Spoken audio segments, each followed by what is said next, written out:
So I'll start by introducing the authors of the book that are here with us today. So the first author of the book, of course, is Dr. Craig Calhoun, who is a university professor of social sciences here at Arizona State. He was previously the director of the London School of Economics and Political Science, as well as the president of the Social Science Research Council. And he's published other books related to the topic that we'll be talking about today, including one called The Roots of Radicalism and another one called Nations Matter. And we're also joined today by another author from the book, Dr. Dilip Gaonkar, who is the director of the Center for Transcultural Studies and the professor of rhetoric and public culture at Northwestern University. He directs the Center for Global Communication and Culture at Northwestern, and for a number of years, he's also been the editor of the journal Public Culture. The third author of the book here today with us, Dr. Charles Taylor, who is Professor Emeritus in the Department of Philosophy at McGill University. He has also published widely on this and related topics, including two books, The Sources of the Self, The Ethics of Authenticity, and A Secular Age. And he's also been the recipient of a number of honors and is currently a member of the Order of Canada as well. And so Dr. Hechter and I will be leading the discussion today, moderating the discussion. So I don't know, I can introduce myself briefly and then let him introduce himself as well. So my name is Anna Meyerrose. I am an assistant professor at the School of Politics and Global Studies at ASU. And before here, I was at Princeton University, and I also do work related to democratic backsliding and democracy more broadly. And I'm Michael Hechter. I'm a professor in the School of Politics and Global Studies here at ASU. Okay, so to kick us off, I thought we could start by just giving a very high-level overview of the book. I don't know, Dr. Hechter, if you'd like to start, or I can give a high-level overview as well. Sure, I'm happy to start. So here's my reading of the book that we're set to discuss today. A patient, let's call her Modern Democracy, comes into the emergency room of a hospital and she's feeling very sick. On her arrival, the staff corrals three eminent physicians, Doctors Calhoun, Gaonkar, and Taylor, to evaluate her condition, come up with a diagnosis, and then ultimately suggest a treatment plan. I happen to mostly agree with their diagnosis, which is somewhat distinctive. A modern democracy is indeed in pretty bad shape.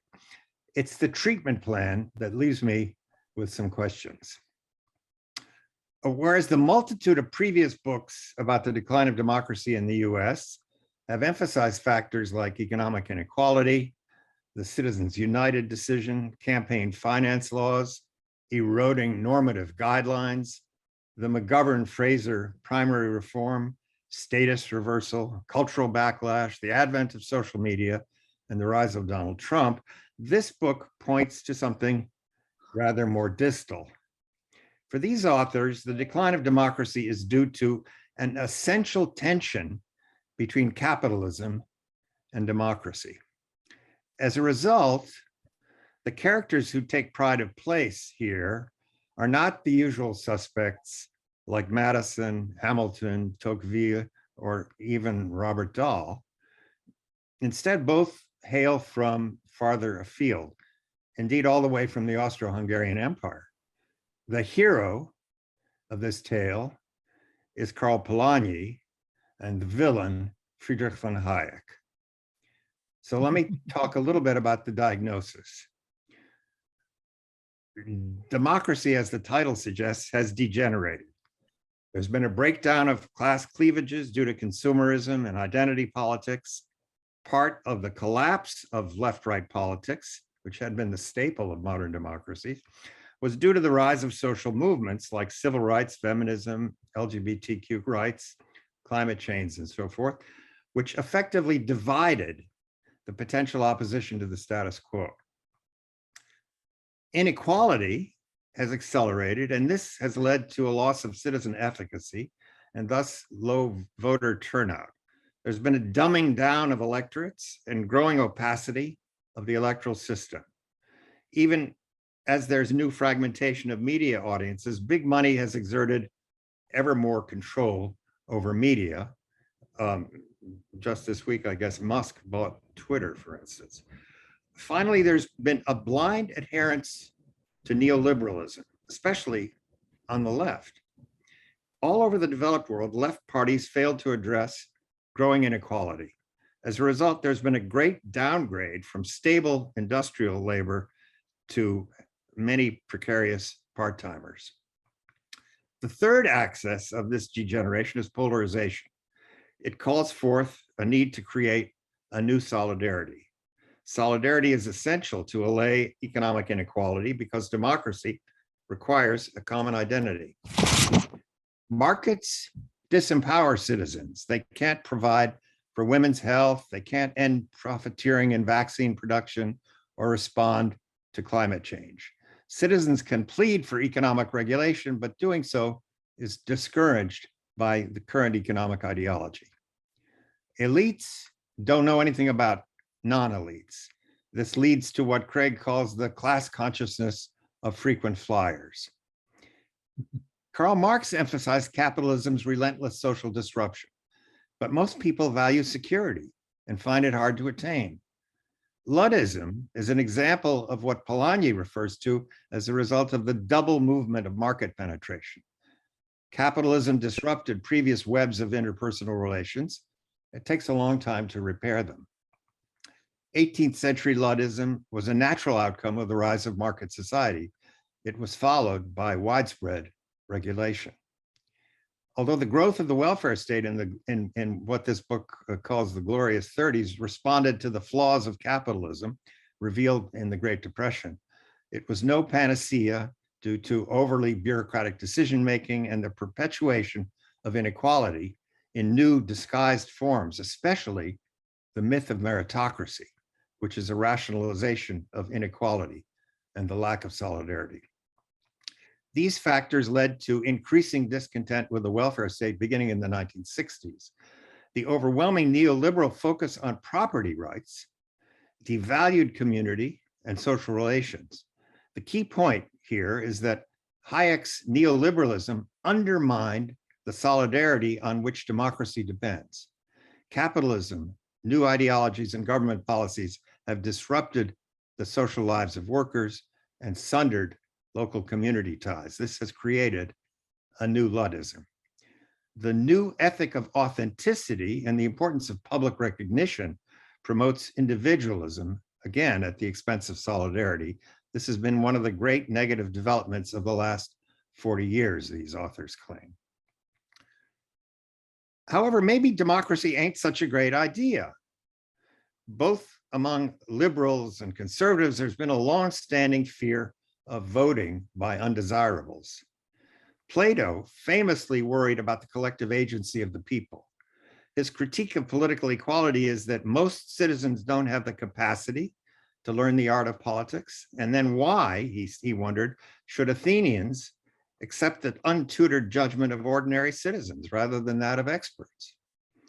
Most citizens can't conceive of collective as against individual outcomes. The current popularity of conspiracy theorists would seem to make the point. This book argues, however, that we need to resist the temptation to blame today's political crisis on the capture of the democratic state by Hillary Clinton's famous deplorables. If citizens have no efficacy, then democracy has little meaning to them. What's the source of this deficit of efficacy? First, it's rooted in a person's ability to provide for themselves and their dependents. It's harmed by the oscillation of economic growth and recession. Moreover, the disruptions that accompany these transformations pose greater risks for non-elites than for elites. Second, when the government does not respond to the deepening crisis and institute social programs and provisions to remedy the situation, its impact is compromised. Instead of providing relief for those left behind, the benefits of new social programs are captured largely by those who are already advantaged.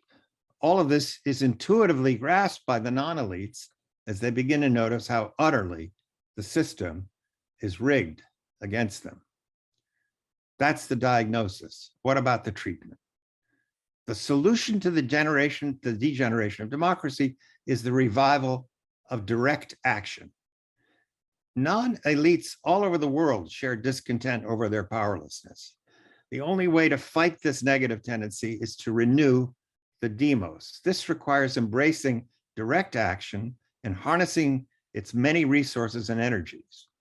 To secure progressive social change on both economic and cultural fronts, it's imperative for social movements to engage with the enormous reservoir of emancipatory energy that a direct action politics is capable of releasing, and thereby transforming the political landscape, as in the case of the George Floyd protests in the United States. Echoing Lenin, our physicians ask, what is to be done? They argue first that the anxieties people have need to be heard, not rejected out of hand. Second, when immigrants are wrongly blamed for real problems, which is the case all over the Western world, these problems need to be addressed. The right response isn't so much argument about who's to blame as making investments and creating enduring economic opportunities. And the term assimilation should not be demonized. Among other things, they say, we need to have better connections among citizens across lines of division and education, to take account of wounded male pride, to allow Sunday voting, to end disenfranchisement of former felons, to grant statehood to the District of Columbia, and to abolish the Electoral College. Now, these are all worthy goals, but how can they be implemented? Even Democratic legislators couldn't agree to support them, to say nothing of the Republicans. We might wonder just how effective this treatment plan is likely to be. In sum, our physicians don't believe that democracy can be regenerated just by tinkering with existing American institutional structures. Hence, they pin their faith on social movements that operate outside of these structures. It seems to me that this argument overstates the prevalence of social movements and pays absolutely no heed to the problem of free riding. Although the existence of the free rider is briefly acknowledged, actually it's on page 240, there's no emphasis on the naughty nature of collective action, nor even any reference to Mansur Olson, who popularized the concept. Moreover, the need for organization isn't being stressed here. Missing is the insight of that famous change agent, Vladimir Lenin, who insisted what the Bolsheviks called democratic centralism was key to effective social movements. Spontaneous social movements can certainly balloon in size, we've seen that, but they don't have much staying power or efficacy. What's absent from these movements is organization, and providing that is highly problematic in our currently individualistic culture. We might ask, have the George Floyd protests really led to lasting progressive change? In the midterm elections, even many Democrats abandoned calls to defund the police and instead called for increased police budgets. Whereas there's some evidence that political organizers indeed can change people's attitudes by employing a tactic known as deep canvassing. This is extremely expensive to do, and thus it's unclear how effective it can be. Beyond that, I have three more questions. Why has the left in nearly all of the older democracies succumbed to neoliberalism? Is there no substitute for neoliberalism? And if not, why can't authorities use incentives, which are the key behavioral tool of neoliberalism, to fashion more pro-social outcomes? And if democracy depends on citizen solidarity, what can be done to increase it and thereby combat polarization? There's a large literature on the determinants of solidarity in social science, but this book doesn't engage with it. I'm pleased, however, to conclude this comment on a happier note. The midterm elections have revealed that American democracy isn't quite yet down and out. For example, in a number of states, the right to abortion will be written into state constitutions.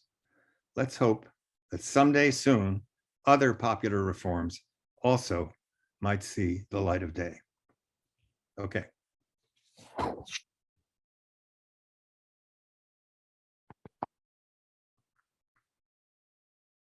So, Anna, you're in charge. How do you want to proceed here? Maybe I'll give you guys a couple of minutes to respond to that, and then we can take some other questions from the audience. And I have a couple other questions as well. But I guess I'll give you guys, the authors, a couple of minutes just to respond to those comments or choose which ones you'd like to respond to. Chuck, would you like to go first? Yeah, well, yeah, I would. I guess I would put it slightly differently, maybe because I want to put it slightly differently now than I did then. But I think what we're faced with, I mean, very clearly in the US, also in France, is a backlash against very legitimate movements in the 60s and 70s to repair certain inequalities, discriminations, and so on, right? Which I don't need to enumerate, we all know them. And the Trump movement, Marine Le Pen in France, a great many others in democratic societies are surfing on this.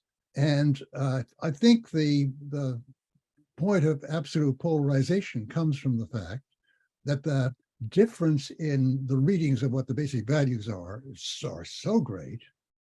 And particularly when you come to people who are engaging in the backlash, the fear of losing out definitively. And here's a whole language of a replacement, remplacement in France, which has been taken up in the US by replacement, right? And the demographic predictions that in 2040, it'll be majority of people of non-white descent and so on. At least to a kind of desperation where they'll do anything. And to lock in the present situation. So you have to start from there and find a way of as it were, unhooking us from that. And I think that this can only be done bit by bit. I mean, the campaign of Biden in the last election, I think, was ideal because he put together an appeal to the identity of the working class, and particularly, of course, Pennsylvania, but also elsewhere, which does pick up part of what really means something to them, which is being able to make a living for themselves and their children and so on, and detach some of those voters from the backlash. And I think that that's the only way we can proceed, by detaching certain people from the other side, and by effective policies, bringing about a wider and wider wedge of the population that can put together in their minds the idea of the future with both greater equality and better deal for non-elites. So I think that, there are particular problems in the States with the terrible 18th century constitution, which I agree is going to be very hard to, because the amendment procedure requires such a, 3/4 of the states to ratify. But nevertheless, Biden is supposed to be very unpopular now. In some ways he is, but he did have the kind of appeal which shows how you can chip away at the elements that are making this, any kind of progress impossible.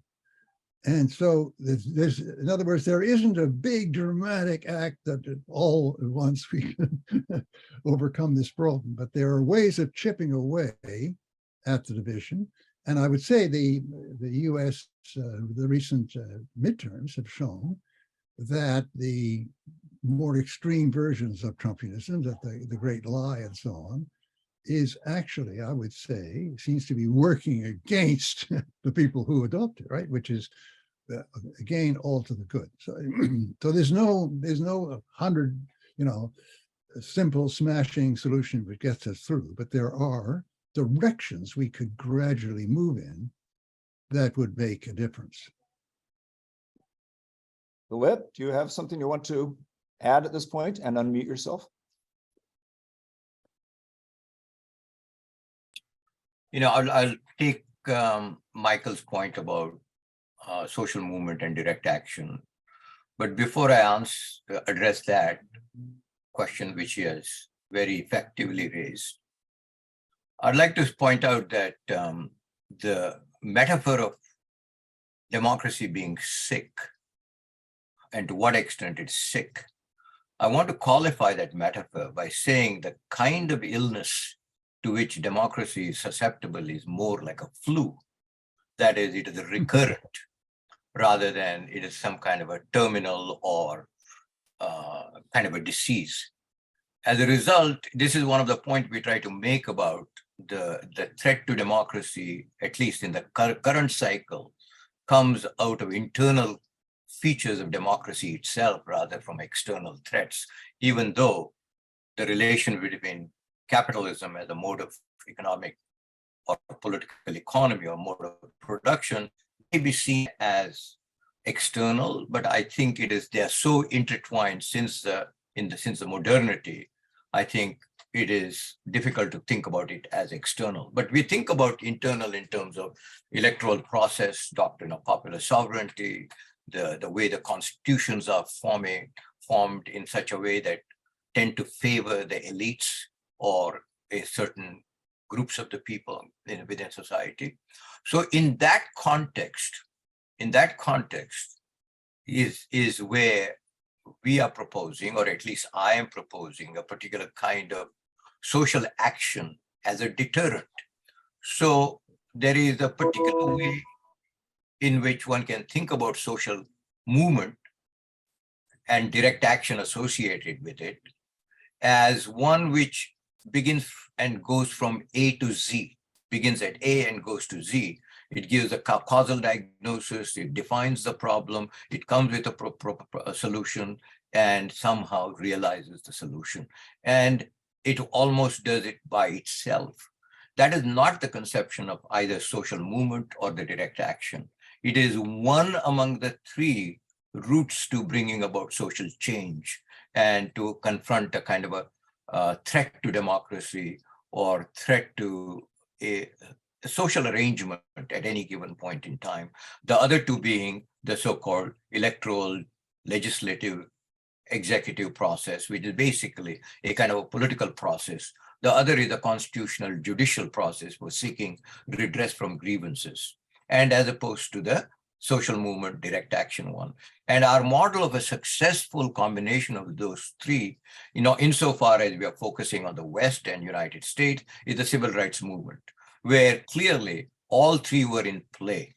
And what is clear in some of the accounts of the civil rights movement is that without the direct action and the social movement dimension, civil rights movement would not have succeeded if it had resorted only to the judicial or the political electoral process. And as a result, social movement is constitutive, direct action is also constitutive of a threefold attack or threefold plan of action one needs to mount. And there are historically, this is not new. This was happened obviously in the 60s and 70s. And then, it has happened before. The point basically is the political discourse, public sphere acquires very rapid amnesia for the importance of social movement and direct action. After about 20 years, the people begin to, from 60 to 70 to the 80, it went on. Then there was a kind of amnesia about the importance of social movement and direct action in the 90s and early, part of the. So this idea, as a result, somehow there is also the liberal illusion, given the openness of the kind of a democratic liberal system we have, that one day direct action will be no longer required. But that is not the case. That's what we are trying to argue, that in fact, direct action social movement is a space that need to be constantly looked for, invoked, regalvanized in order to keep the democracy alive and go on. So there's another point which I would like to make it comes out of more like a political theory rather than from a sociological cultural analysis. That is the idea that demos, what does demos want in some way? That is one of the question arises. What is the role of the demos? The idea about the role of the demos is not to replace the elites or elites' decision-making in variety of sphere, but to look at demos as a deterrent against the predatory practices or transgressions of the demos, more than anything else represented by a particular kind of capitalist mode of production or neoliberalism. So there, I think the intensity of having social movement, which is in many ways a voice of the demos, or not all of them, I must concede that there are lots of new social movements which are not voice of the demos. Direct action, however, is very often the voice of the demos, which are aligned together. So as a result, I would like to say that we have to, in this book, at least, we are trying to articulate a somewhat different version of social movement than the standard one that is developed in sociology, which is increasingly privileges the resource mobilization model or a particular kind of Charles Tilley's contention model, opportunities and things like that. We are trying to sort of about how it can open up a symbolic space for certain kind of politics of resistance and deterrence. Okay, I think I'll stop there. Okay, thanks to my colleagues for covering lots of the crucial ground. I'll try to be brief. Let me begin by thanking Michael Hechter for his engagement, which was at once intellectually serious and very clearly presented. So thanks for that engagement with the work. Thanks for including in it the, if you will, Polanyi versus Hayek theme, which is not consistently and everywhere structuring of our arguments, but is a really important and I think at least somewhat distinctive core theme. If many of the issues associated with so-called neoliberalism are frequently discussed, the counterpoint of the Polanyian argument about disruption and its damages is often left out, so that we have a one-sided account. So I think you helpfully frame that. On the issue of disruption and, if you will, security, and I would stress that the relationship to capitalism is not just, is this a bad system? Is it unequal? Or is it constantly expanding? There are a variety of arguments about capitalism. The core here is it is a way of organizing the economy that recurrently produces disruptions and redistributions, right? That whether we imagine ourselves outside of capitalism in some other hypothetical unknown organization of global economy or not, this form that we live in keeps changing technologies, keeps expanding, keeps reorganizing, and produces disruptions. And every disruption undermines social conditions for people's empowerment in their own lives, as well as political participation, including what Michael referred to as Luddism, the early 19th century example. And what we have stressed in part is the slowness of repair. So not just that as a natural phenomenon, it takes a long time to overcome the damages of these disruptions, but that elites may act to exacerbate the disruptions and to avoid the repair. And we think this is in some part what has happened. So in the disruptions that transformed the post-war period in many ways, with the 1970s as pivotal, under headings like globalization and technological transformation, we had deindustrialization, we had shifts in community organization, shifts in employment, and all of this. And whether these were, quote, good or, quote, bad is less the question than what effort was there to repair social capacity for those who were losers in these transitions. And I think the very minimal effort made by elites, both left and right, both Democrat and Republican in the US version, but also in France, in Britain, in other cases, the minimal effort at repair of social foundations for individual personal empowerment or for political empowerment is key. So in response, we want to argue that it won't be enough to tinker with formal political institutions, though that might be useful and important. I think Michael summarized some of that, but that it will be important to initiate some of this repair and some building anew, since by saying repair, I don't mean to signal that we put back in place exactly what we had before, as opposed to developing new ways forward. This can occur at several levels. So we do indeed stress movement, a movement to do this, but we also stress local community, intermediate associations, and institution building.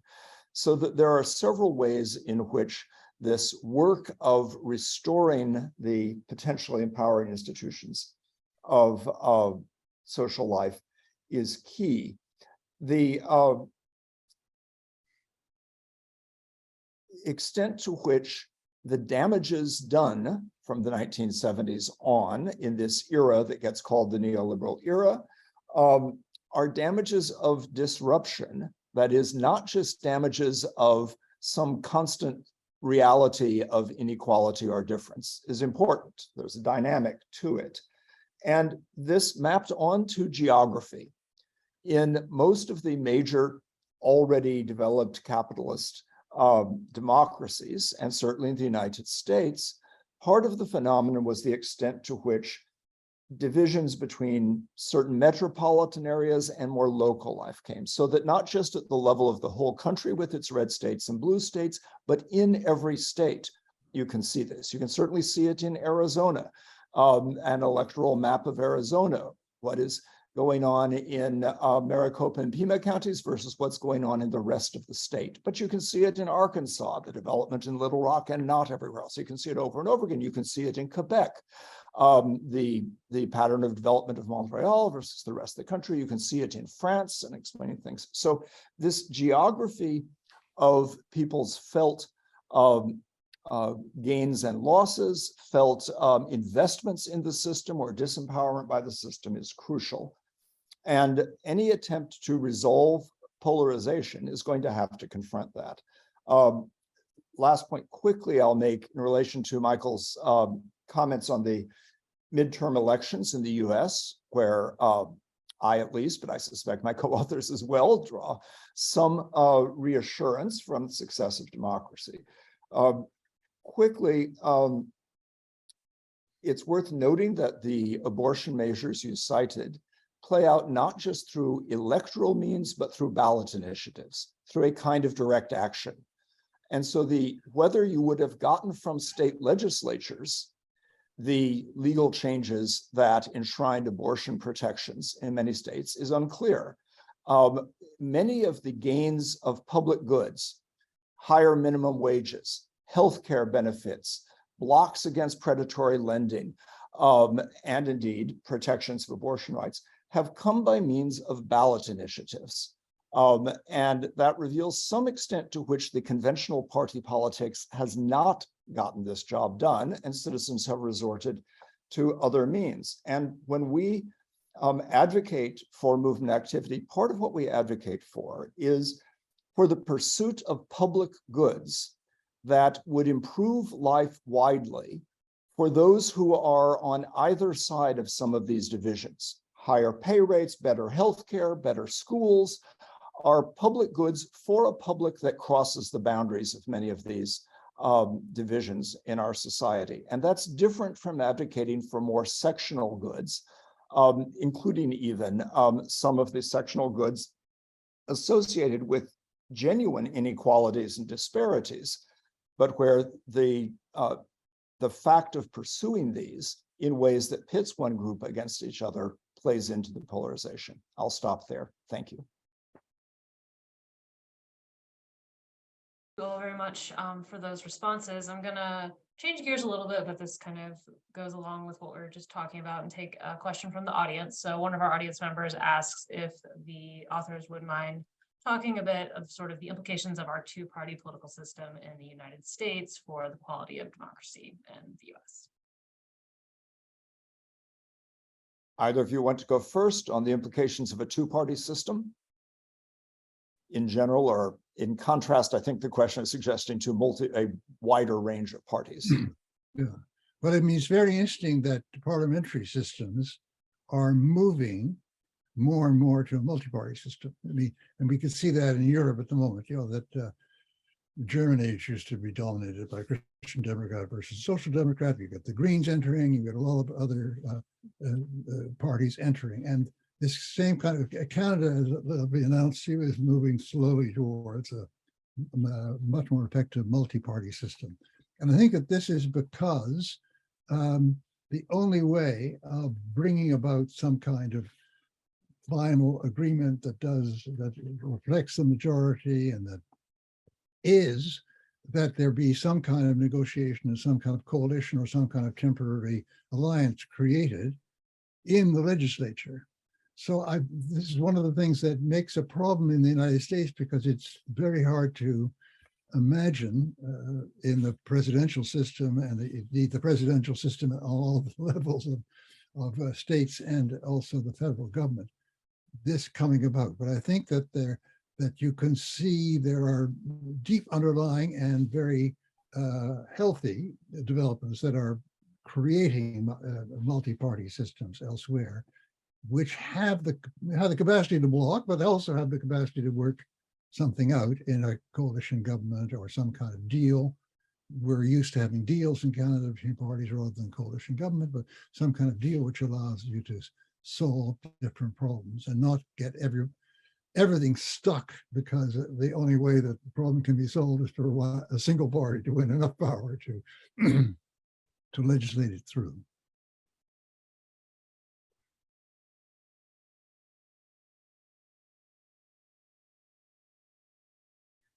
I mean, I don't have anything to say. one small addition to that, which is, I think, already implicit part of what Chuck's saying. A greater plurality of parties, different voting systems in place of first past the post, and possibly a parliamentary system, all speak to something that we identify as important, but don't necessarily offer complete remedies. So they speak to ways in which not just polarization, but an idea of a winner takes all system gets reduced. So if you have more parties and therefore have to think of coalitions, the extremes of win at all costs, demonize your opponents, may be reduced. Now, the Western European examples show that that's not guaranteed. This can still go on. But it does point to part of the problem we face, where we treat opponents in the US too often as enmities, not enemies, not just opponents. And we undermine the potential for working together after the election by drawing such sharp lines. So mitigating that would be helpful. I do think that the European examples show that the presence of multiple parties in a parliamentary system helps, but isn't a guarantee. All right, thank you guys for that. So another question from the audience is about the fact that we're increasingly seeing this sort of increased diversity in the United States, and it's increasingly a multicultural society. And so given that, the question is the problem really that we have this Western conceptualization of democracy and the type of democracy that's implemented in the US? And is it possible that alternative conceptualizations of democracy that aren't rooted in the sort of Western liberal values might be more of the response to these problems? So it's not about repairing democracy, but instead implementing a different form of democracy.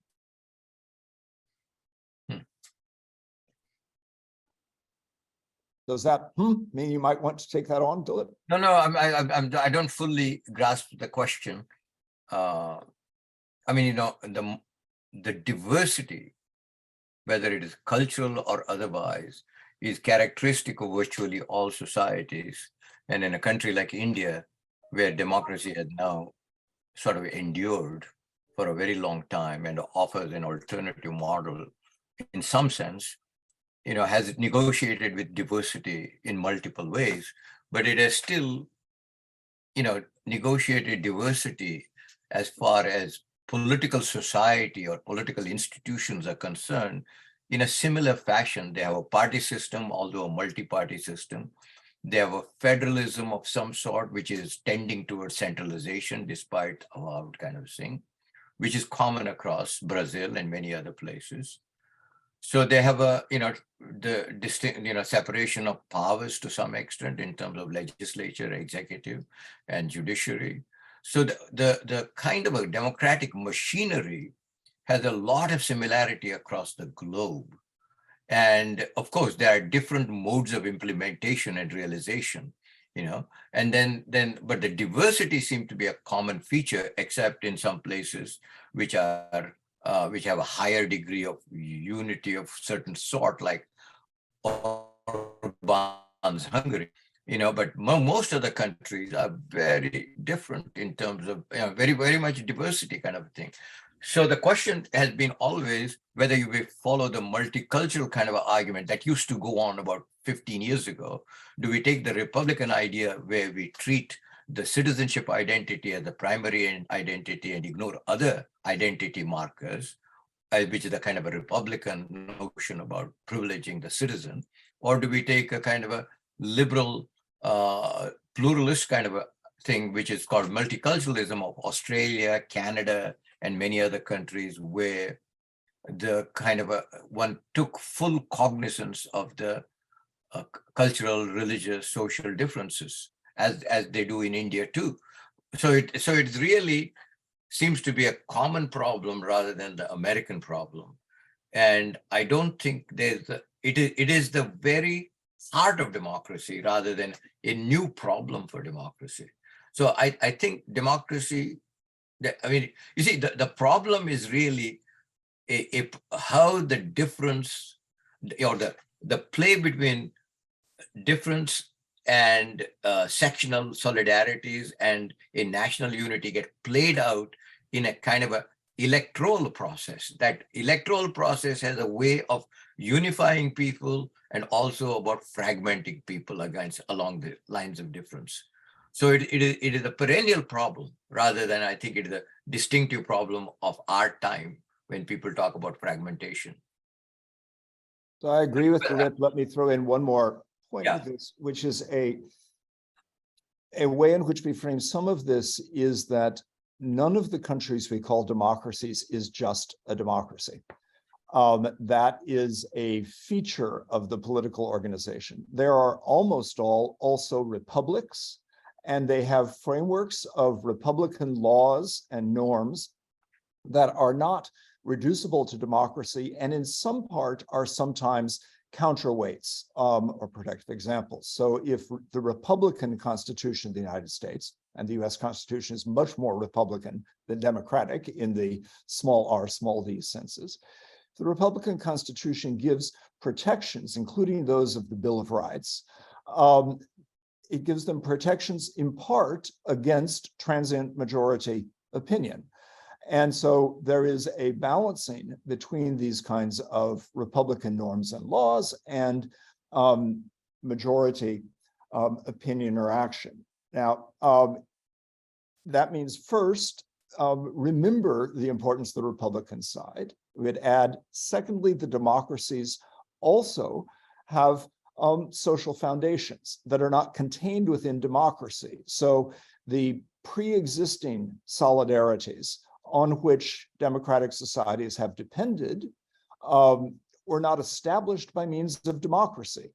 Local communities, national identities, all of that have been pre-existing. When they've been damaged, they may or may not have been repaired by democratic means, but social foundations is also not reducible to democracy. And liberalism is put forward sometimes as a solution to all of this, including the problems of diversity. And we want to suggest it may sometimes be good. There are important things that are liberal, but it isn't a solution to all of this. It's not as though having a liberal regime eliminates problems of diversity in the social foundations or problems of disregard or damage to Republican norms, like election rights of minorities. These perennially have to be worked out in actual politics, sort of over and over again, which is why we suggest that it's important to conceive of democracy as a project, not just a static set of conditions.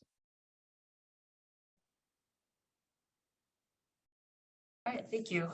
Sort of changing gears a little bit, we have a question about the role of populism in your argument. And so this question asks or says, David Art recently wrote that a lot of what we call populism could be more accurately characterized as nativism.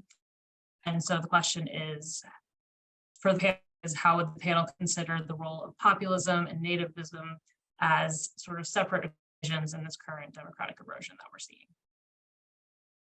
Yeah, I mean, that's very, very clearly the case, because there is historically a mode of populism, which is just what it says, that it identifies the common people or the non-elites as having had a very bad deal, including in American history at the turn of the 20th century, and it tries to mobilize them to get a program through which will rectify this bad deal. And this is very, very different from the backlash, what you call a backlash populism, the backlash against the perceived threat to one's traditional culture by all these demands for rectification of inequalities, whether the people on the outside or the people who are dangerous are people already outside who are trying to immigrate, as you have in really France and to some extent in the US as well, or whether the people concerned are inside, as you have very much in the US, are the people who have been hard done by and are trying to rectify the situation, who are seen as a threat, are inside. But so it's you can have both kinds of variant or even both together. And yeah, the point being that this kind of populism feeds on these resentments and fears in a way that other kinds do not. So we really, I think, have to get back to the central reason why there are these fears, and they find ways of reaching fears of the other, fears of the minority, fears of people from outside who might come in and ruin our culture and so on. We have to find a way of speaking to the people who are now being mobilized by that kind of appeal, speaking to another side of them, another side of their interest, another side of their identity, and making large coalitions of that kind, which can, we hope, achieve majority political support and actually affect a program which would be, as it were, self-strengthening. That is, the more you have a successful program, let's say to take a lot of people who now can only get by trying to combine 2 or 3 very precarious part-time jobs as against having a full-time job, and a kind of program like the Green New Deal, which would provide for many of these people full-time and meaningful and well-paid jobs. That kind of move is self-strengthening, and it creates the kind of satisfaction in which people are more and more, as it were, induced to go in that direction.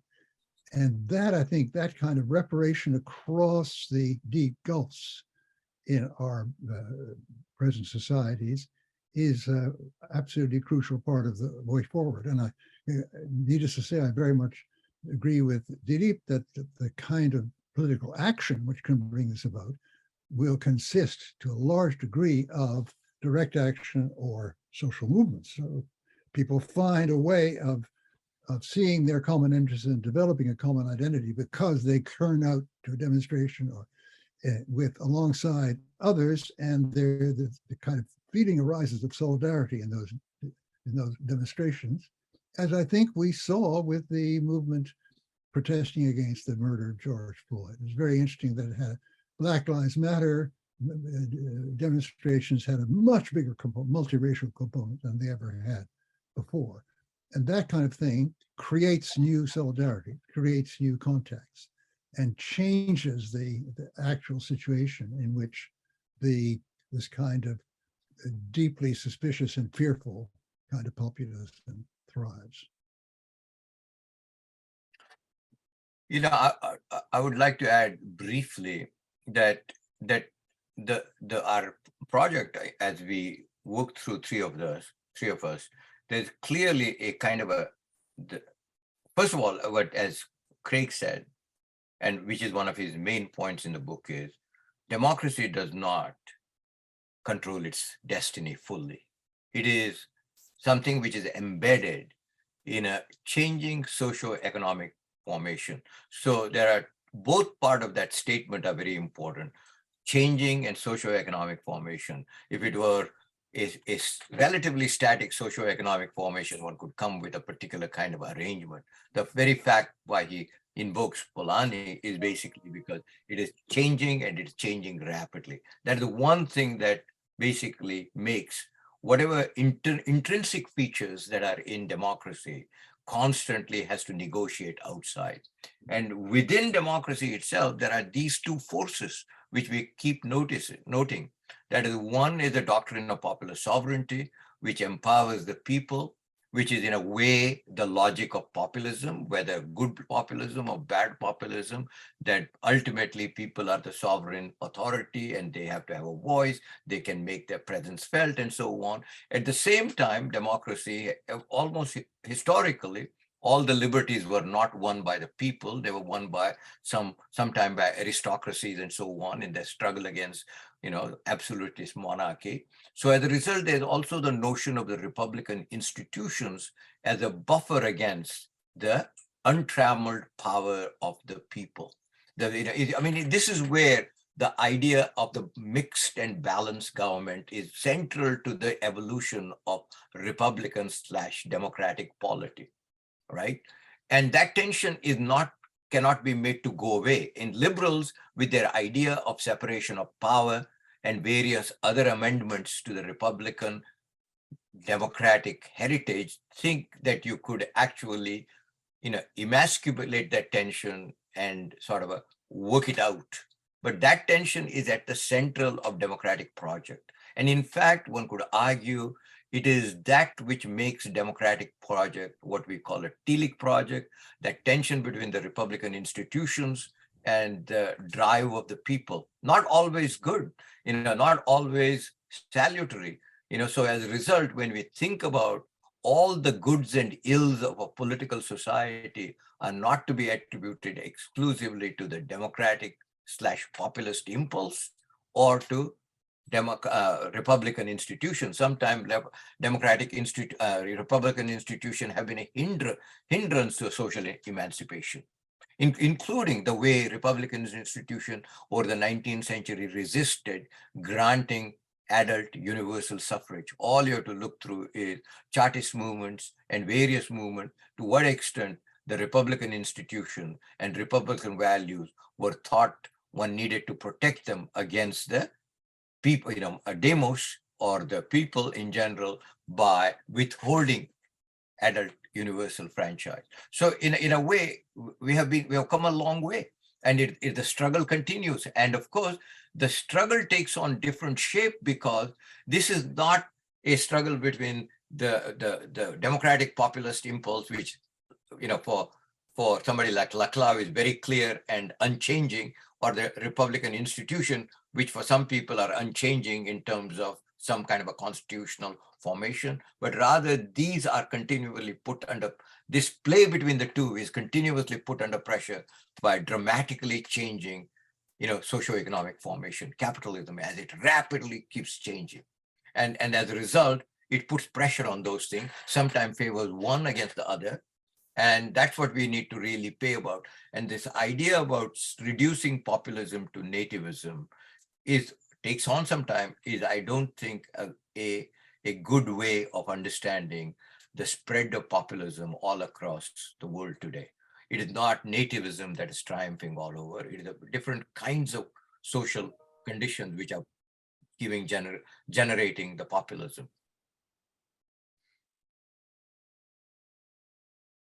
All right, so changing gears a little bit, we have a question about the decline of labor movements that you talk about throughout the book. And specifically, the question is, how would the panel account for the decline of labor movements in the US, as well as the failure of these labor movements to return, particularly given the recent relatively dire economic conditions that the country is in? I'll give a first quick word on this, and others can jump in if need be. The labor movements declined in part because they were subject to concerted attack. This is true in the US. It's even more dramatically visible in things like the shift from the Thatcher election in the late 70s on in Britain, the breaking of unions by concerted government action as well as employer action. They also decline because unions themselves did not always reform and renew themselves in the face of social change. So unions stayed too racist for too long. Unions stayed too sexist for too long. Unions stayed too native-born for too long, and therefore lost some of their capacity by protecting their existing members and failing to expand to include more. So if you look at something now where service workers, whereas industrial change has made service workers a huge population, the union base is disproportionately women, people of color, and immigrants. And this is not shocking, but it's something that the older, especially AFL unions, had a hard time adjusting to.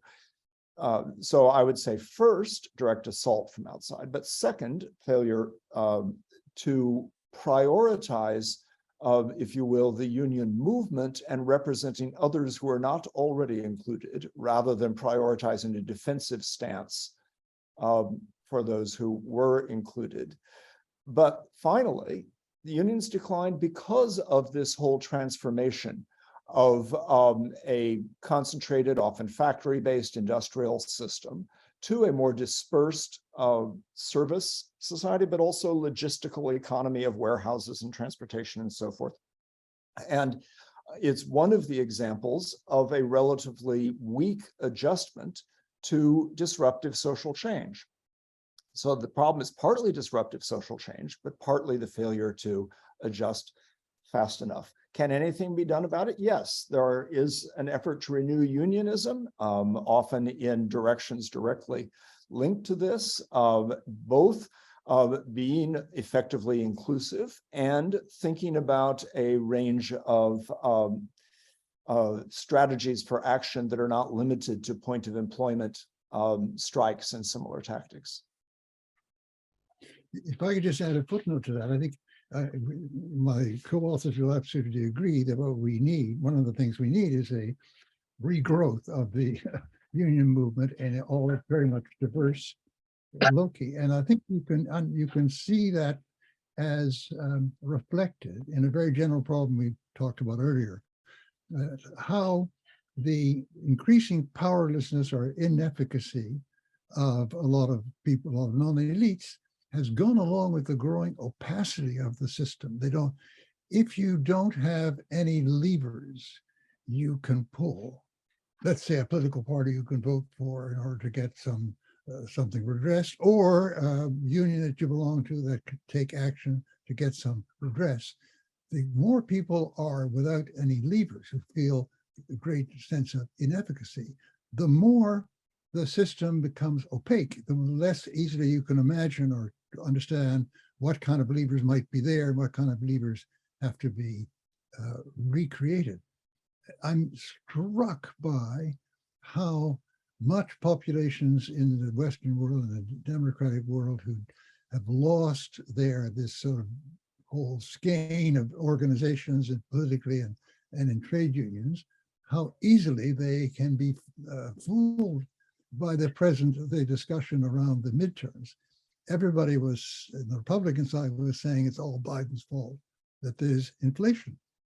But it's a pretty clear fact that inflation is an absolutely global phenomenon. I mean, where is there not inflation? Biden couldn't rationally be responsible for inflation in Saudi Arabia or India or the UK. So I think that this is, people say it's very unfortunate people don't understand this.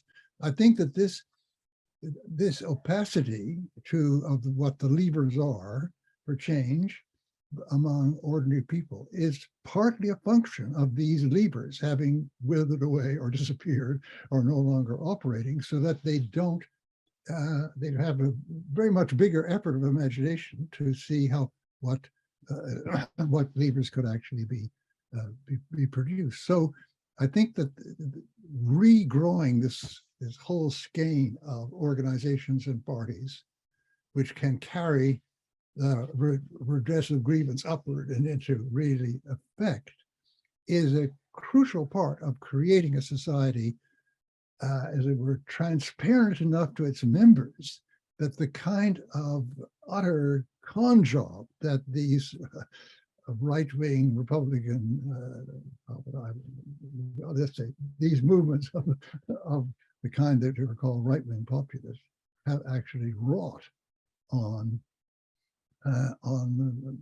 publics and on non-elites. Can I add one more footnote to the footnote here? In thinking about why unions are important, it's worth remembering that they are not just organizations for the advancement of interests, say workers' interests in a more equal distribution of the proceeds of companies. They are that, but they are also organizations of solidarity. And it's important to think of unions as at least one kind among the various kinds of membership organizations building solidarities at different levels and scales in modern societies, as well as a way of advancing the pecuniary interests of workers. So directly to that point of sort of the role of labor unions as looking after the interests of workers, another question from the audience is, how might we protect capitalism and democratic systems more broadly, or the two conjointly, from this accumulation of wealth in the very few? So what are the mechanisms to address this increasing inequality that you identify throughout your book?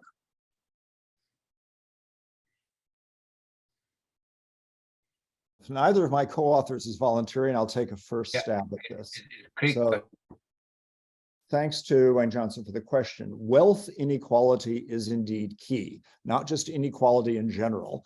And in fact, one of the ideological obfuscations that undermines thinking about alternatives to our existing reality is imagining that any argument about greater equality must deny the likelihood of some interpersonal differences in income. Here, wealth is the big issue, as we try to show in the book. So first thing, tax. Taxes are important. It's important that tax revenues be visibly deployed for the public good, and so a doubt about that is a problem. And related to what Chuck just said about the opacity of a larger system, taxes at all levels. Taxes locally can do things. Taxes at state levels, it's not only a matter of central systems. But to have effective taxation, one of the most effective things that could be done is to end the tax avoidance that comes through offshore tax shelters and other means of large scale of privileging the avoidance of taxes, giving exemption in effect to certain kinds of investment income and to corporate income. And so our existing democratic states are starved of revenues they could use for public goods by the extent to which billionaires and large corporations are able to use multiple jurisdictions and various structures of shell companies and things like this to avoid paying taxes in their countries. Second thing, start removing or reducing preferential treatment for the owners of capital. I don't think that there's any likelihood of ending the larger parameters of a partially corporate capitalist system, but we can do things like reduce the extent to which we give lower tax rates and otherwise privileged treatment for investment income compared to actual labor. We can consider whether mortgage deductions are a regressive way of exempting the well-off from taxes, while the less well-off suffer housing crises. And this is not only cross-sectional, this is generational. The benefits to an older generation come at the expense of a younger generation that finds it very hard to find housing. So we have mechanism there. A third thing is make an effective distinction between very large scale investment systems and small business. Another of the ideological obfuscations to which the left has contributed is to just say, oh, we have to be anti-capitalist and then turn out to be anti-business. The left should have a strong pro-business strategy. We should be talking about how to advance small businesses, how to advance small business opportunities, and even medium-sized opportunities, not be anti-business, right? Many of the potential gains would be gains for small businesses at the expense of very, very large corporations and at the expense of very large multinational structures of investment. So we could do much more there.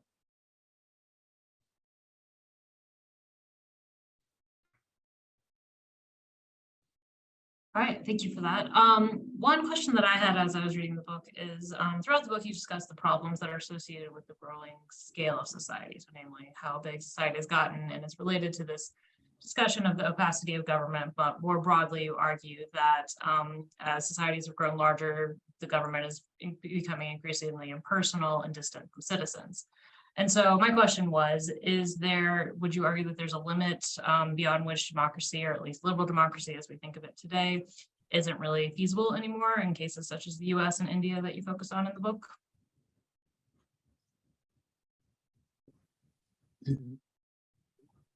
I didn't quite catch this, that this democracy isn't equal. No, Anna, am I correctly understanding the question to be whether the very large scale of democracy in the United States, let alone in countries bigger than the United States, itself means that democracy is not really feasible? Correct. Yeah. Chuck? I don't see what the argument could be that is the case. I mean, there is, I think there's a real difference between face-to-face democracy in some small town where we know everybody else and we have to deal with them all the time, and they're all very familiar to us and so on, and anything bigger than that. So I don't see how there should be a problem for the United States. There wouldn't also be a problem for the state of New York or even the state of Connecticut or something smaller than that. I think that the kinds of pathologies that we've been looking at that arise in contemporary democracies, you could hope to avoid them in the face-to-face situation, because in the face-to-face situation, the people who are belonging to the wrong kind of what are considered the wrong kind of ethnicity or religion and so on, are also visible people that you have to deal with, that you come across day to day. And that may not be enough to stop you doing terrible things to them, but it very often is. It very often makes it much more difficult. But any scale bigger than that, I think the problem of anonymity, the Zimmel problem of if you like, anonymity of relations becomes very important. And India and the US aren't really qualitatively any different than, in that respect, than Canada or Switzerland or even small, or Belgium. You know, I'd like to rephrase the problematic somewhat differently. I mean, scale is a challenge, there's no question. I mean, the scale is a challenge when American founding fathers said, how do we go from a notion of a face-to-face? I mean, they were so influenced by the Greek and Roman experience, and they already knew it was going to be a different kind of a challenge going into a larger configuration about a large continental sized country where they were going to have a government of the people, by the people, or of the people, or a democracy or a republican form of government. So, but before we address that issue about scale, and I think even more is the challenge of capitalism, global capitalism is also a major problem. The question is that when people say either democracy is at risk or democracy, is it feasible under current socioeconomic conditions, very often thinking about a China as an alternative model. And we can talk about that if somebody wants to. But the point is that any political system, aside from the economic system or a cultural system, is driven by the question of legitimacy. That how does the political system garner, secure, sustain itself as a legitimate mode of government? At this point in time, at least as far as I can see, whatever the discreditation or discontent with democracy, there is no other alternative mode of legitimizing political systems. So unless you go to that's why I say China model, even this is why we are talking about dismantling democracy from within, or the danger come from within, because even those people who are allegedly corrupting and dismantling democracy, still keeping the democratic facade very much in play, whether it is Orban or it is Erdogan or whoever it is. And so that basically means it is the only way in which you legitimize a political system. Of course, you may not, depends on how legitimate your system is after a democratic form of government. So we have to take that into consideration and then pose the question, in what way a large-scale society, a large-scale modern society, very much implicated directly or indirectly with the capitalist mode of production, what kind of legitimacy problem it faces. I mean, this was the issue raised by Habermas in Legitimacy Crisis, when he basically thought at a particular point in Euro-American experience, the governments in Western Europe and the United States were increasingly finding it difficult to sustain a welfare system or a particular kind of welfare system when their revenues were beginning to decline. So that's where he began to talk about the beginning of a so-called legitimacy question, and which was directly related to changing face of capitalism. So the question really is not whether we can do with or without democracy, but how democracy has to figure out a way to, irrespective of scale, I mean, sort of how it has to deal with a particular kind of a dynamic capitalism. I think that is the issue I think Craig has put on the table. And that I think is a very important problem. So let me jump in there. I sort of hold on and go back and say, I think that the issue is, in a way, it does include scale in the sense that Anna suggested, and capitalism in the way in which Dilip said. And we could argue these are two different senses of scale. That is, that democracies become very large numerically, and that poses some internal challenges to them. And democracies are coupled to a very large and dynamic transnational capitalist system, which poses a variety of challenges to them as well. In each case, the resolution of the question is not just to say, well, there's large scale or there's capitalism, can democracy cope? But to note first that the welfare of democracy isn't just linear. It's not just as things get bigger, you get less democracy, or as things, you have more capitalist wealth, you have less democracy. There are ups and downs that are not directly correlated with scale. So scale and capitalism are challenges which democracies meet less well or better. And how do they meet these challenges? Well, they may meet them by devolution of some decision-making to smaller scale levels, doing more at local communities or intermediate scales and less. In the United States today, there are proposals to rely more on state governments. There are proposals to empower local communities. I think it's not imaginable that we could have, if you will, the opposite of the high level of centralization we have, but we could certainly have more balance. A second theme, and one we emphasize in the book a lot, is solidarity. Build linkages.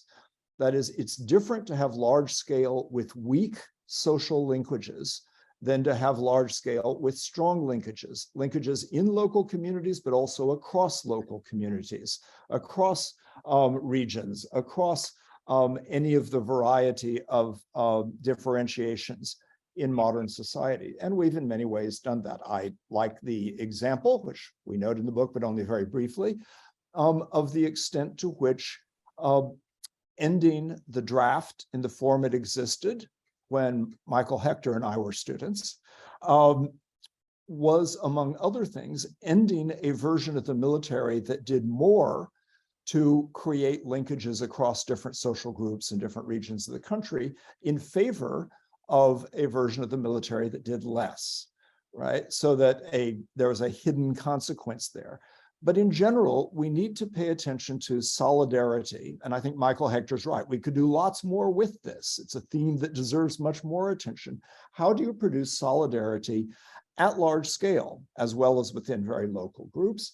And how do you see democracy as equally a matter of solidarity, not just freedom and equality in the old slogans? Finally, to the extent that the answers come with build institutions, which I think they do to some extent, how do you democratize the institutions? This is, in a sense, the legitimation crisis question of Habermas that Dilip referred to. He had his slogan, actually he didn't invent the slogan, but took up the slogan of a long march through the institutions. But taking seriously, right, how do you make welfare institutions more democratic, more satisfying? People grew frustrated with the ways in which healthcare and education and other of the great post-war institutions worked, but we ended up not fixing the way they worked very much, often reducing some of the funding they needed without doing the transformation of the institutions. What would be better ways to do that? All right, thank you. So we only have about 5 minutes left, so I could ask one more question, but first I want to just see if the panelists would like to take the last couple minutes and offer any concluding remarks.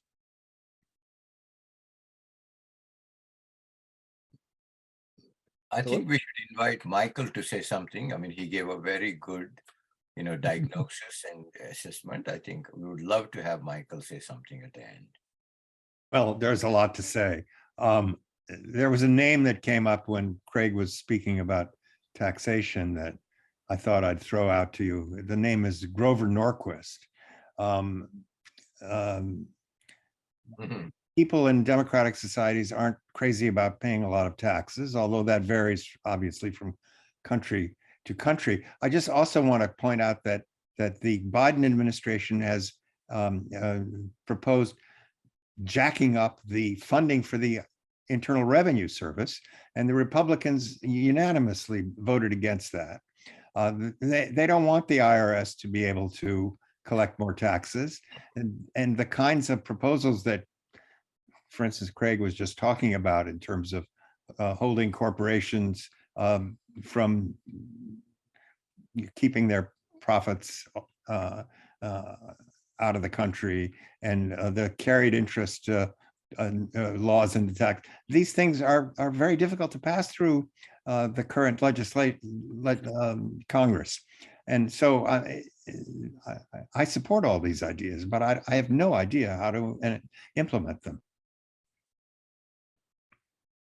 Yeah, as our time is up, I think that we probably agree with this. That is to say, while we have pointed some directions for some kinds of action that we would like to see in response to the diagnosis that we share, we are not sanguine that all of this can be done quickly or easily, or without provoking large-scale opposition. But we think it's a task that is crucial to take on, and it would be naive to imagine saving, let alone renewing democracy without taking on some of these challenges, which we no doubt will not meet entirely. Let me throw out a last word, since you asked for one, my last word, and in a way back to an early question posed in the chat by Jacob Miller, who asked if we see if we have a singular definition of democracy, or we see it as constantly morphing. We very much see it as constantly morphing because we see both the demos, the people, and the challenges it faces as constantly morphing.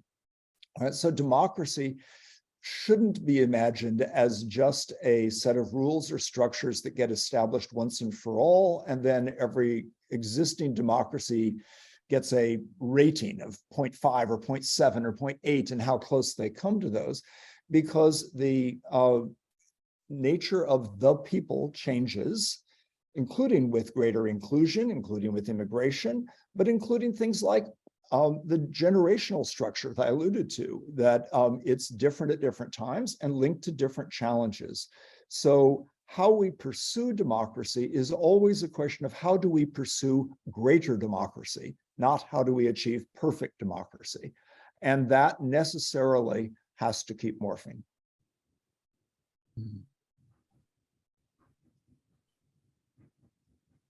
All right, well, thank you all very much for taking the time to talk about this book. And thank you to the audience. And I think if we don't have anything else, then we can go ahead and wrap up since we're right at 1:30.